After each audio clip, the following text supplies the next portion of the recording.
Oya má fi mí sílẹ̀ Ọlọ́run mi. Má fi mí sílẹ̀ Ọlọ́run mi. Ìlérí ayọ̀ jẹ́ kó wá sí ìmúṣẹ nínú ayé mi. Gbogbo bí tí mo bá lọ nínú ọdún yìí, má padà lẹ́yìn mi. Má padà lẹ́yìn mi. Má padà lẹ́yìn mi. Mo ti sọ ìlérí pé gbogbo bí tí mo bá fẹsẹ̀ mi tẹ̀, wo ló máa gbà fún mi. Má jẹ́ ṣílẹ̀ tẹ̀ nínú ọdún 2021. Gbogbo bí tí mo bá tẹ̀ lọ́dún yìí, má jẹ́ kí n tẹ̀lẹ̀ níbi tí ilẹ̀ ti lójú. Ọlọ́run mi ò, ó yá ṣàtìlẹ́yìn fèmí náà. Ṣàtìlẹ́yìn fèmí náà. Ṣàtìlẹ́yìn fèmí náà. Ṣàtìlẹ́yìn fèmí náà. Ṣàtìlẹ́yìn fèmí náà. Ó yá mú ìlérí ayọ̀ ṣẹ nínú ayé tèmi. Ní dáúsìsì pọ̀ mú ìlérí ayọ̀ ṣẹ lọ́dún yìí. Olúwa ìrìn àjò wa pẹ̀lú rẹ nínú ọdún yìí. Olúwa ṣàtìlẹ́yìn wa. Agbára wa kò tó nǹkan. Ipá wa kò tó nǹkan. Ẹran ara ń lò wá. Ẹran ara ń lò wá. Olúwa agbára láti bá rìn. Títí dòpin. Ó yá gbé wọ̀ wá báyìí. Ó yá ró wa lágbára. Ìwọ ló ró Joshua lágbára. Èmi náà rèé ró mi lágbára. Dáúsìsì ìfọ̀ rèé. Ó yá ró dáúsìsì lágbára. In the mighty name of Jesus. Ró wa lágbára. Empower us, Lord. In the name of Jesus. Empower me, Lord. Empower me for this journey. In the name of Jesus. Empower me, Lord. Olúwa wa. Amen. Ọlọ́run aláìlera ni mí. Lord, I am not strong. Fún àìlera mi ṣe lọ́dún yìí. Heal my weakness this Fún mi ní year. agbára lọ́dún yìí. Ẹ jẹ́ kí gbogbo yòó sọ́dọ̀ àdúrà Everyone bẹ́ẹ̀. pray. Ayérayé aláìlera ni mí. Mi ò lágbára kankan. Mi ò ní ṣe, mi ò ní kankan tí mo lè ṣe. Olúwa ró mi lágbára lọ́dún yìí. Fún àìlera mi ṣe lọ́dún yìí. Fún àìlera mi lọ́wọ́ lọ́dún yìí. Mi ò ní agbára kankan nínú mi. Mi ò ní agbára kankan nínú mi. Ọ̀pọ̀lọpọ̀ ìgbà tí mo gbé bí agbára mi ṣe Renew lọ́dún my yìí. weakness, Fún Lord. àìlera mi ṣe Lord, lọ́dún yìí. renew my power Mo this fẹ́ year. bá orin lọ́dún yìí lọ́dún yìí. Mo fẹ́ kó ṣáájú ìrìn àjò yìí lọ́dún yìí. Olúwa tún àìlera mi ṣe. Tún àìlera mi ṣe. Tún àìlera mi ṣe. Orúkọ Jésù Kristi Olúwa wa. Amen. Lójú ìrìn àjò yẹn, agbára tí òfin ní rẹ̀ mí ní ìrìn àjò Power not tuntun to be yìí. tired in this new Olúwa year. gbé wọ̀ mí tilétilé ẹja sọ́jà àdúrà bẹ́ẹ̀. Lójú ìrìn àjò. Agbára yẹn ni mo bẹ̀rẹ̀ fún. I need this morning. Agbára. I have some power that will not be tired in this journey. This year, Lord, release upon me. Release upon me. Release upon me, Lord. Release upon me, Lord. Release upon me, Lord. Release upon me, Lord. Release upon me, Lord. Release upon me, Lord. Release upon me, Lord. Olúwa wa. Ṣé èmi lè bá wọn? Will I get there? Ó sì dáhùn ló And he answered me. lépa. Nítorí pé níbi ibi wa, ìwọ yóò bá wọn. Ní gbígbà, ìwọ ó sì ní wọn bàbá. Agbára láti lépa lọ́dún yìí. Àti láti bá. Àti láti gbà pa. Ó wá gbé wọ̀ mí. Ọba sọ di àdúrà bẹ́ẹ̀.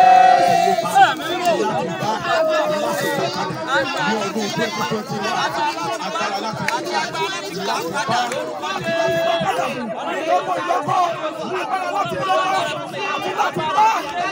gbà padà. Ní ọdún 2021. Agbára láti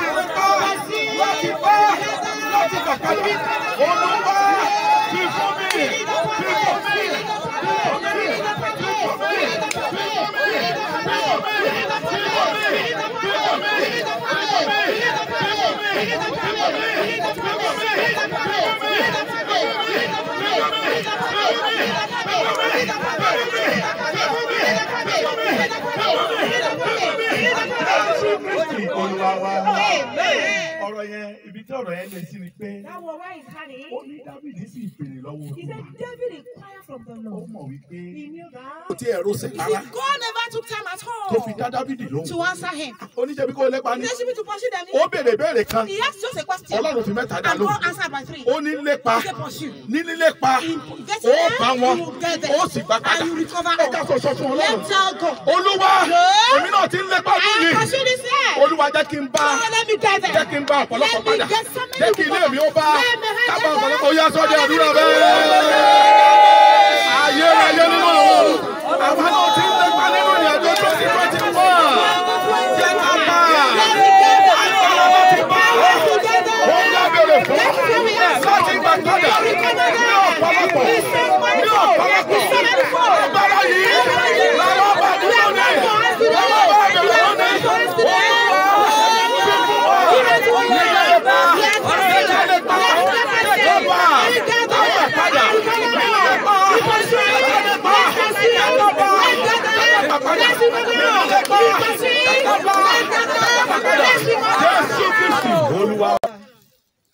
Olúwa ràn mí lọ́wọ́ lọ́dún yìí. Lord, help me this year.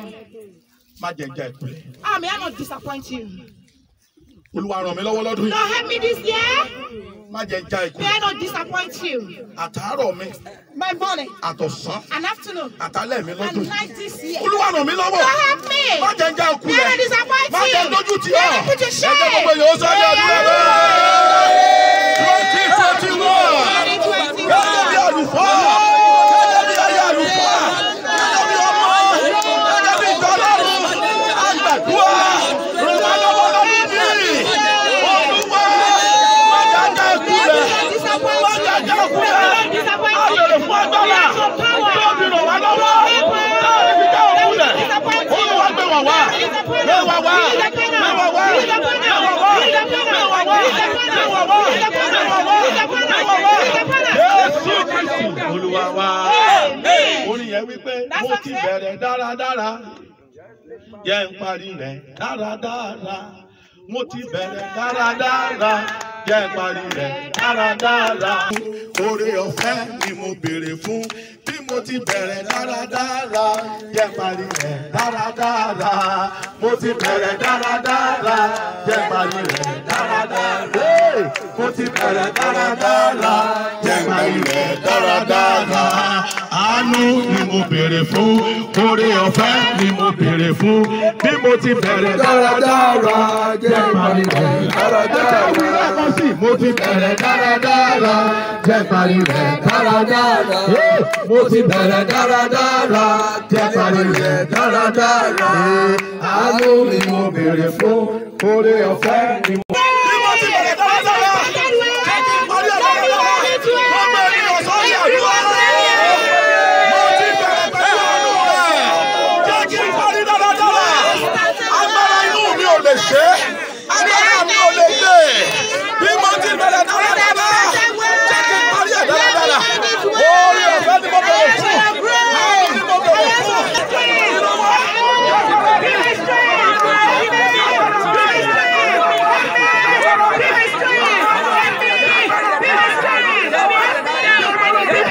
Jésù Kristi Olúwa wa. Ẹ̀yin ọmọ Ọlọ́run. Children of God, A ti gbàgbọ́ péjọ lónìí. we have gathered by faith. A sì ti ké pé Our colony wípé a nílò agbára tó that we tó need power that is sufficient fún ìrìn àjò yìí. for the journey. Joshua béèrè, Joshua had asked, ó sì fi fún and lọ́pọ̀lọpọ̀. he gave him a lot. Bó tiẹ̀ ti kéré tó lọ́jọ́ Oh, orí, no matter how small he was there, Ọlọ́run ò jákulẹ̀. God never disappointed Torí him pé òun ló tì lẹ́yìn. because he was one back 2021 àjò in yìí this journey. agbára tó tó Sufficient power láti rìn to journey tá a fi ní kábàámọ̀, that will not regret, tá a fi ní ṣubú, that will not fall, tá a fi ní gbèrè ìtìjú, that will not be put to shame, that táwọn aláìgbàgbọ́ ò fi ní yọ̀ wá. God will not rejoice Agbára about. tó tó Sufficient láti power rìnrìn àjò to yìí. journey. Olúwa kó fi fún wa. Amen. Olúwa kó fi fún wa. Amen.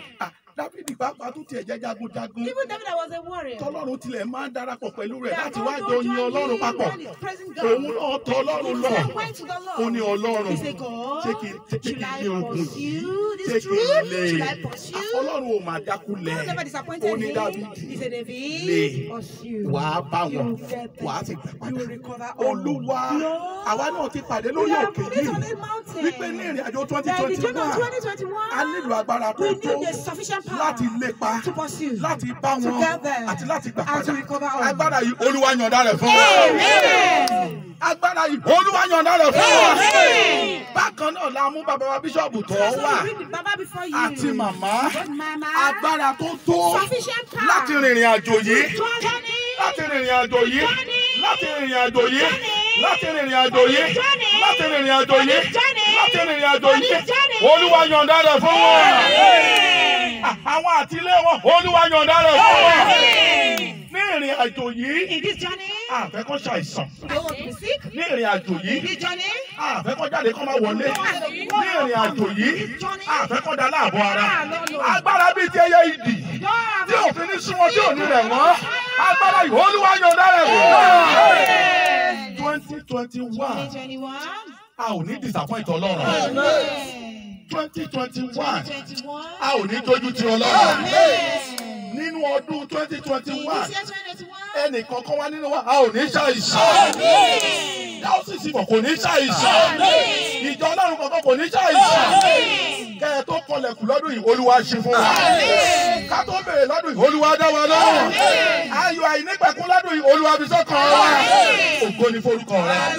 Láti bẹ̀rẹ̀ pẹ̀lú Ọlọ́run lọ́dún yìí, bí Olúwa ti ń bẹ tí ẹ̀mí rẹ̀ ń bẹ láàyè. Ẹ̀rí wa lọ́dún yìí yóò pọ̀ lọ́pọ̀lọpọ̀. Ẹ̀rí wa tóbi lọ́dún yìí. Ẹ̀rí wa pọ̀ lọ́dún yìí. A ó sì jọ yin Ọlọ́run. Ògo ni forúkọ rẹ. Ní orúkọ Jésù Kristi, Olúwa wa. Àmín, àmín, àmín.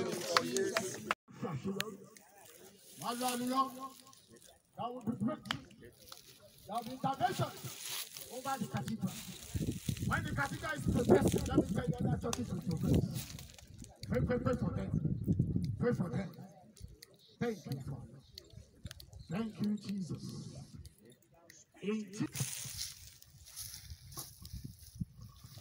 Who wants to make this close?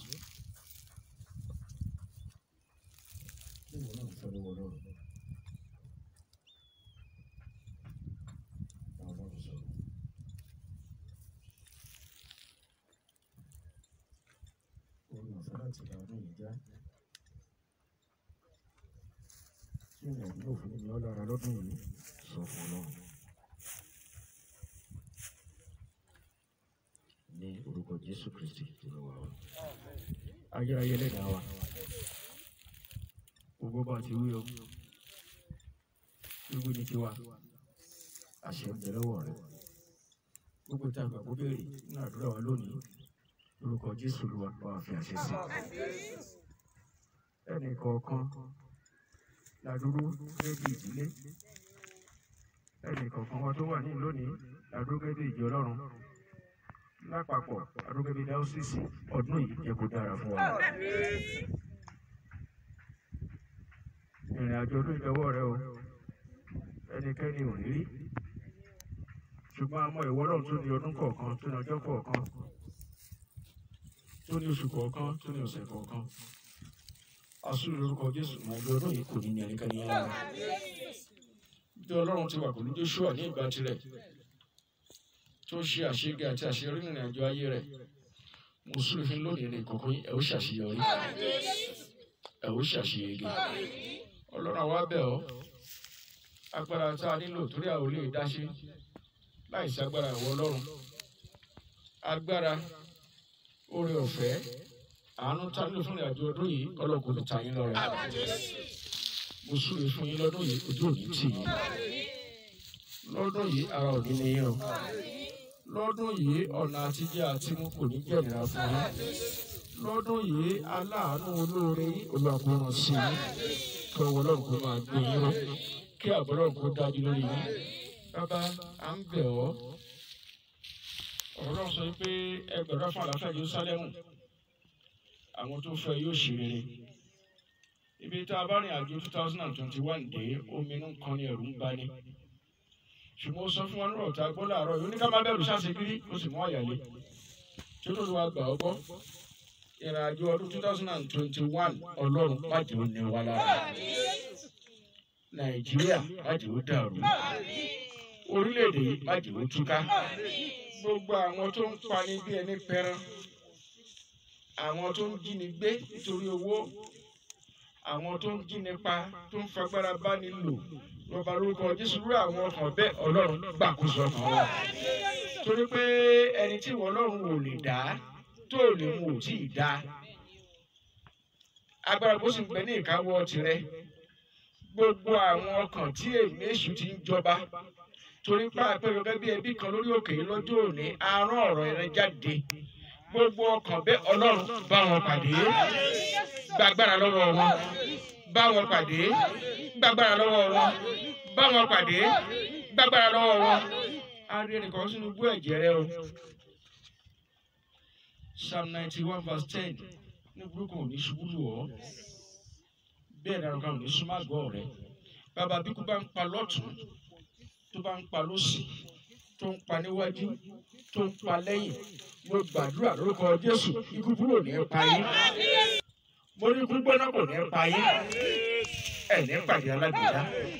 ẹ ò ní kàgbákò ìrìnàjò ayé yín kò ní mẹ́kún dání kó Ọlọ́run kó máa gbé yín ró bàbá àti péjọ lóṣù yìí ẹni tó gbàdúrà fún wa ń sọ pé ó ṣeé ṣe ká má lè wá lóṣù tó ń bọ̀ lọ́rùn abẹ́ ọ́ n tó máa mú ìdíwọ́ tàbí ìdènà tí a ò fi lè péjọ lóṣù tó ń bọ̀ Ọlọ́run tún kó lọ́nà wa. a ti bá ọ pinnu pé lọ́dún yìí ayọ̀ ń dára wá fún ọ. mo gbàdúrà lórúkọ Jésù èṣù ẹni bí ni má jẹ́ ó já wa gbà lẹ́yìn rẹ̀. mo súre fún àìsàn lè ṣe yín mọ́lé mo láìsàn lè ṣe yín mọ́lé wàhálà ìdààmú ò ní jẹ́ ti yín lóṣù tó ń bọ̀ ojú yẹn á pé lórúkọ Jésù ẹsẹ̀ yẹn á pèlé ìṣẹ́gun Ọlọ́run á máa jẹ́ fún yín àdúpẹ́ torí pé o ti gbọ́ bàbá ògo ni forúkọ rẹ Ọlọ́run ògo ni forúkọ rẹ agbọ̀dọ̀ àfijọ́ kankan dá sí sí Olúwa di ìjọ rẹ mú ikú òjijì bàjẹ́ wọnú agbo rẹ o ìwọ la gbẹ́kẹ̀lé o a ò lọ́rùn mi lẹ́yìn rẹ ìwọ la ní ìwọ la mọ̀ abiyamọ sì ní ọ Yorùbá ní abiyamọ kì í gbọ́gbọ́ ọmọ rẹ̀ kó má ṣe ti wèrè Ọlọ́run a bẹ̀ ọ́ gbogbo ohun tó jẹ́ kùdìẹ̀kudiẹ káàtó ní ìjọ rẹ torí pa àpéjọ lórí òkè lọ́jọ́ òní irú ohun bẹ́ẹ̀ tó wù kó jẹ́ Ọlọ́run bá wa wò sàn. ìkan náà àwọn òṣòro tá a ní débi dáwọ́sísì ọ̀nà ìlówó tó wíìlì sọ fún wa pé wúrà àti fàdákà ìwọ ló ní àwọn tó bá sì wù ọ́ lòún fún bàbá nínú àwọn tó máa fún tó máa dá lọ́lá tó máa ṣe lógo lọ́dún yìí lọ́jọ́ ayé wọn lọ́sùn sí Olúwa kà wá mọ́ wọn Ọlọ́run kà wá mọ́ wọn ẹ̀yin mọ́ kà wá mọ́ wọn má jẹ́ owó tì ká má wà láàfíà tì ká má nà kàkà tó rí mi yá máa ṣeré láàrin ẹgbẹ́ láàrin ọgbà láàrin àwọn dásìsì tó kúrò orílẹ̀-èdè àti lágbàáyé Olúwa kó kà wá yẹ ògo ni forúkọ rẹ à ń lọ láṣẹ rẹ Ọlọ́run máa bá wa lọ agbára rẹ kó gbé wa ró àánú rẹ kó rọgbà yí wa ká ààbò rẹ kó dájú lórí wa lẹ́nu ìkọ̀ọ̀kan yín níbi táwọn ẹbí yín wà káàkiri orílẹ̀-èdè yìí lókè òkun ẹ ò ní gbàgbé ìbànújẹ́ oníṣẹ́ ibi kò ní jẹ́ fẹ́rẹ́kẹ́rẹ́ wa o ẹrù tí abẹ́mu kì í tú wò ẹ jẹ́ kó jẹun ká tó sọ fún irú òun bẹ́ẹ̀ kò ní fọ̀ sẹ́nu kẹ́rin ní. adúgbò tó kò ti ṣe o torí pé àgbàdúrà pẹ̀lú ìgbàgbọ́ lórúkọ ọlọ́mọ rẹ kan ṣoṣo Jésù Kristi Olúwa wa Jésù àbí àánú ààbò ìkẹ́ ìgẹ̀ ìpamọ́ ojúrere ẹ̀kúnrẹ́ ìbùkún láfárá ọ̀rọ̀ kan kankan wá sí ọ Olúwa kó bùsùn ní kó pa yín mọ́ káwá sójú ọ̀rọ̀ kò lẹ̀ sí lára Olúwa kó dáàbò rẹ̀ bò wá kó fún lálàáfíà kó fún lọ́kànbalẹ̀ kó dúró tì í kó dì í módòkó kó ṣe nígbà ṣe pé lónìí àti ti láéláé. Hallelujah méje. Hallelujah, hallelujah, hallelujah, hallelujah, hallelujah, hallelujah, hallelujah. Praise the Lord. Kí a tó parí ogun mo fẹ́ dúpẹ́ lọ́wọ́ ẹnìkọ̀ọ̀kan wa tí a wà ní ọ̀sán yìí. Mo gbàdúrà fún lórúkọ Jésù Kristi bíbí ẹtì dé ìláyọ̀ ìpadà sílẹ̀ yín kò ní mẹ́kún dání o. Mo fẹ́ dúpẹ́ lọ́wọ́ àwọn ìgbìmọ̀ ìrere ìdáwọ́sísì wa. Before that, let me first and foremost appreciate the last review under the leadership of Reverend Wamusha fún iṣẹ́ takuntakun tí wọ́n ṣe lórí òkè yìí. A dúpẹ́ púpọ̀ lọ́wọ́ yín àti ìgbìmọ̀ yín. Gbogbo ohun tí ẹ ṣe Ọlọ́run lẹ ṣe fún. Ní ọ̀pọ̀lọpọ̀ ní owó aṣọ padà fún yẹn. And the same time, I want to welcome on board the new regime under the leadership of the Venerable Paul Tanimola. Olúwa ṣeun fún mi. Olúwa ṣèyí fún mi. Adams. aka ìṣùpòfò ọ̀pẹ lórí ilẹ̀ yìí èṣù àpòfò. You have started well. The grace to forge ahead, God will grant you.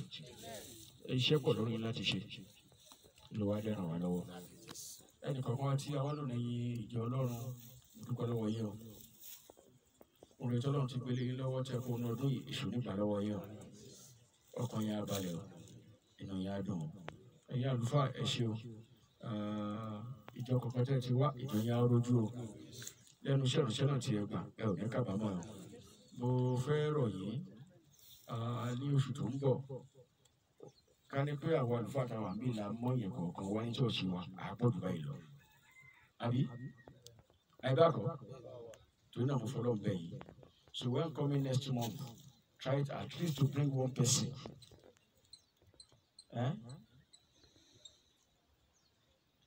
Ta ló wá tọ̀dọ̀ ẹ̀ kò sí? Jẹ́ ká mẹ́rin kan dání. Ọba tó gbọ́dọ̀ lọ́dọ̀ tá à ń sìn lórúkọ Jésù á gbàdúrà wa. Iṣẹ́ ìránṣẹ́ wa kò ní bàjẹ́ o. Ọkàn yẹn á balẹ̀, inú yẹn á dùn, bẹ́ẹ̀ ló máa rí. Jésù Olúwa wa. Thank you. My media director, God bless you. Ẹ ṣé púpọ̀. Mo dúpẹ́ lọ́wọ́ oníwàásù wa lọ́jọ́ yìí lórí bíbí ìfọwọ́lé orí ọ̀fẹ́ agbára láti rìn àjò náà Olúwa fún yín o. A ò ní kú sọ́nà o. Shall be well with us in Jesus' name. Oṣù tó ń bọ̀, a fàyọ̀ pàdé o.